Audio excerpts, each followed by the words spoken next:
So here's how you can get your WhatsApp link on the iPhone. So there isn't any direct way to open up the settings and share it right away. But what we can do is to open up any chat, especially with some person that you know that you can send the thing to.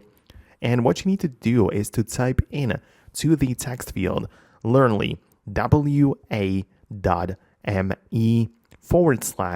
and then type in your actual number with the international dial code. So you're going to type in the plus, whatever that is, and you type in your specific phone number.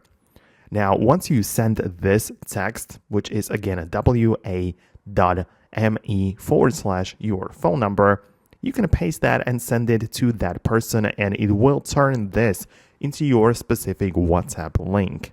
And of course, with this, you can do whatever you want. You can send it to some other people, right? So that's kind of how it works. Let me know below in the comments if you managed to make it functional. Most definitely subscribe for more tutorials and guides like this one so you never miss anything important. And I'm going to catch you later in the future videos.